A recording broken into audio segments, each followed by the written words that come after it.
জেলার সোনামুখী বিধানসভার অন্তর্গত পাত্রসাহেব ব্লকের বীরসিংহ অঞ্চলের আরগড়া বুথ থেকে বুথের যুব সভাপতি এবং বুথের সভাপতি সহযোগে 30টি পরিবার আজ বিজেপি ছেড়ে তৃণমূল কংগ্রেসে যোগদান করে।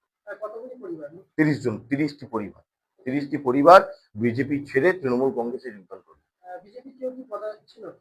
বুথ সভাপতি আছে বিজেপির যুব মোর্চার বুথ সভাপতি আছে এবং আরো অন্যান্য আঞ্চলিক স্তরের নেতৃত্ব আছে। পাল্টা কিছু নেই, তারা বিজেপির লোককে পতাকা ধরিয়েছে। একটা জিনিস লক্ষ্য করে দেখবেন যে মোটামুটি ভাবে পিছনে দাঁড়িয়ে সৌমিত্র খাঁ পিছনে দাঁড়িয়ে হাসছেন।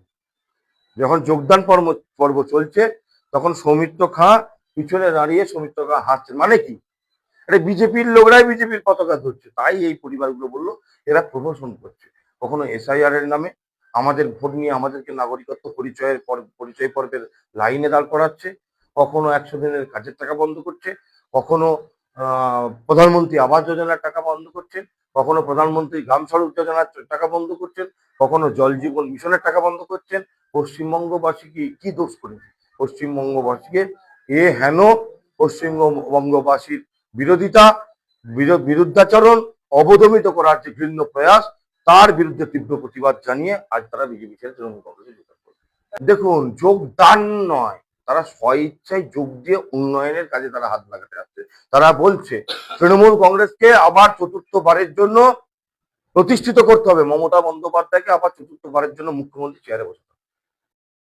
তৃণমূল কংগ্রেস দাবি করছে পাত্রসাহেব ব্লকের বীরসিংহ অঞ্চলের আরগোড়া বুথ থেকে 30টা পরিবার নাকি বিজেপি ছেড়ে তৃণমূল কংগ্রেসে যোগদান করেছে। গোটা পশ্চিমবাংলার মানুষ তৈরি হয়ে আছে এই 2026-এর বিধানসভা নির্বাচনে 23শে এপ্রিল তৃণমূলকে বিসর্জন দেওয়ার জন্য। তাই এই তৃণমূল কংগ্রেস ওখানে মিথ্যে নাটক করছে, নিজেদের লোককে পতাকা ধরিয়ে বলছে বিজেপি ছেড়ে তৃণমূলে যোগদান করছে। আর তৃণমূল যে মিথ্যে কথা বলছে সেটার একটা জ্বলন্ত উদাহরণ হলো, বলছে যে যুব মোর্চার বুথ সভাপতি বিজেপির কোনো যুব মোর্চার বুথ সভাপতি হয় না। বিজেপির 7টা মোর্চা আছে, সেটা মন্ডল স্তর পর্যন্ত কমিটি হয়, বুথে কোনো মোর্চার কমিটি হয় না। তৃণমূল মানে ভুল বলতে বলতে এরা সমস্ত হিসেব নিকেশ ভুলে গেছে।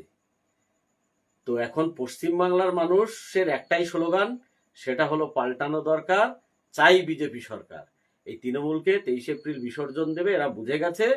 এরা ভয়ে এখন বিভিন্ন ধরনের মিথ্যা নাটক এলাকায় পরিবেশন করার চেষ্টা করছে।